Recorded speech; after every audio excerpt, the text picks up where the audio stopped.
क्या मामला हो गया आपके साथ? मेरा नाम संगीता रायकबार है और मैं पत्रकार हूँ। मैंने एक मोबाइल खरीदा था झांसी में सिविल लाइन में टड़ैया एजेंसी के नाम से। वन प्लस और एप्पल का स्टोर है, वहां से मैंने एक वन प्लस का मोबाइल खरीदा था और कुछ दिनों बाद वो गिर गया। गिरने के बाद उसकी स्क्रीन चली गई, तो मैंने गूगल पे सर्च किया कि वन प्लस का सर्विस सेंटर कहाँ है, तो बहुत सारे स्टोर दिखा रहा था जिससे मैं कंफ्यूज हो गई। इसके बाद मैं उसी स्टोर पे गई जहाँ से मैंने फ़ोन लिया था, यानी टड़ैया स्टोर पे।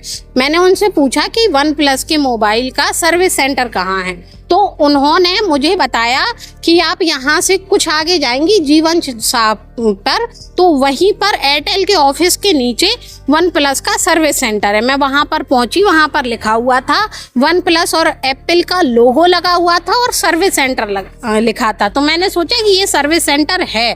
इसके बाद मैंने वहाँ पर अपना मोबाइल दिखाया तो उन्होंने कहा कि आपको 13,500 रुपये लगेंगे और 2 घंटे में आपका मोबाइल ठीक होके मिल जाएगा। मैं 2 घंटे बाद गई तो उन्होंने मुझसे 13,500 रुपये लिए, जिसका मुझे बिल भी दिया और मेरे फ़ोन को दिया उन्होंने जिस पर रबड़ लगी हुई थी। मैंने उनसे कहा इस पर रबड़ क्यों लगी है, सर्विस सेंटर पे इस तरह का काम नहीं होता। लेकिन उन्होंने मुझसे कहा कि कोई दिक्कत नहीं है, कोई इशू नहीं है, आप 1 घंटे बाद इसकी रबड़ हटा दीजिएगा और आराम से इस्तेमाल कीजिएगा। चूँकि शाम हो गई थी, मैं घर गई और मोबाइल रिपेयर हुआ था, उस पर रबड़ लगी थी, तो मैंने उस दिन उसको इस्तेमाल नहीं किया। मैंने उसके अगले दिन भी उसको इस्तेमाल नहीं किया।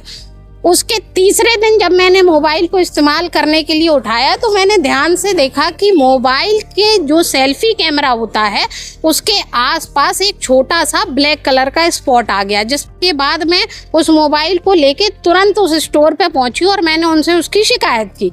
तो उन्होंने बताया कि ये किसी हार्ड इंजरी की वजह से मोबाइल में स्पॉट आ गया है और अब ये जो है या तो गिरा है या तो दबा है। मैंने उन्हें बहुत ज़्यादा समझाने का प्रयास किया कि भैया ना तो ये मोबाइल कहीं गिरा है और ना ही किसी प्रकार से दबा है, क्योंकि ये इस्तेमाल ही नहीं हुआ। लेकिन वो किसी भी प्रकार से मेरी बात को समझने के लिए तैयार ही नहीं थे।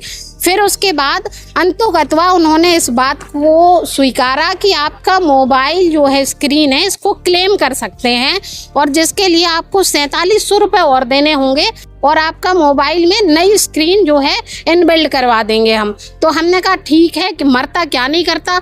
हमने कहा आप इसको क्लेम करवाइए और जैसे ही ये क्लेम वहाँ से जो है टिक होके आ जाएगा, क्लियर होके आ जाएगा, तो आप हमको बता दीजिएगा तो हम इसको सुधरवा लेंगे।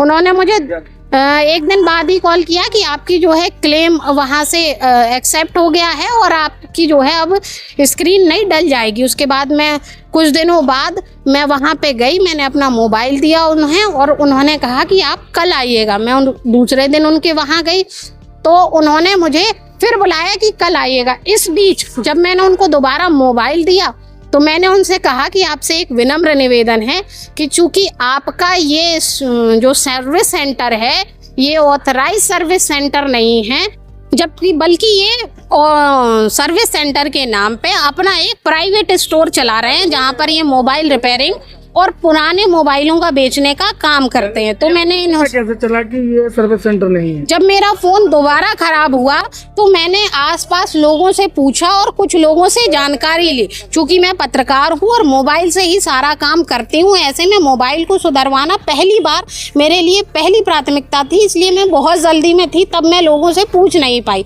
लेकिन जब दोबारा मोबाइल ख़राब हुआ तब मैंने कुछ लोगों से पूछा तो उन्होंने बताया कि ऑथराइज सर्विस सेंटर नहीं है और जिसकी पुष्टि जहां से मैंने मोबाइल सुधरवाया था यानी टड़ैया एजेंसी का दूसरा स्टोर, उन्होंने भी की कि हाँ ये ऑथराइज सर्विस सेंटर नहीं है। तो मैंने उनसे कहा कि आपने झूठ बोला मेरे साथ। उन्होंने कहा आप मोबाइल सुधरवा लीजिए, आपको कोई दिक्कत नहीं होगी।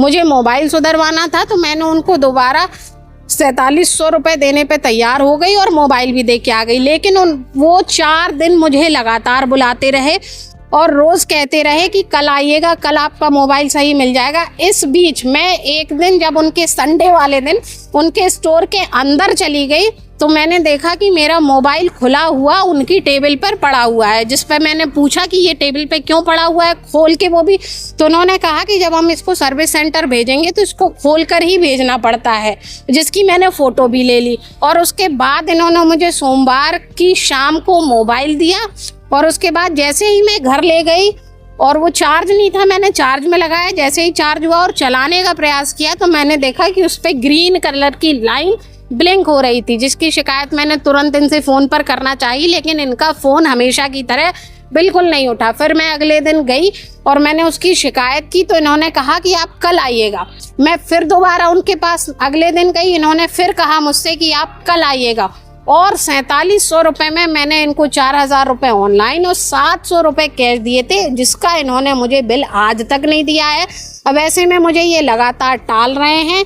मेरी समस्या ये है कि इन्होंने पैसा ले लिया, कोई बात नहीं, मोबाइल ठीक नहीं हुआ, कोई बात नहीं, लेकिन जिस तरह से ये आमजन के साथ धोखा कर रहे हैं कि फर्जी सर्विस सेंटर चला रहे हैं। अपनी दुकान के बाहर इन्होंने सर्विस सेंटर लिख रखा है, जबकि इनका ये सेंटर सर्विस सेंटर नहीं है, कोई ऑथराइज सर्विस सेंटर। कि आपने पुलिस में शिकायत की? हाँ, मैंने पुलिस में शिकायती पत्र दिया है नवाबाद थाना में, और मुझे पूरी उम्मीद है कि नवाबाद थाना क्षेत्र पुलिस इस पूरे मामले में बहुत अच्छे से जांच करेगी और दोषियों पे जो भी कार्रवाई होनी चाहिए और उन पर होगी, और जो आम लोग अब इनके जाल में फंस जाते हैं अब वो कहीं ना कहीं बच जाएंगे।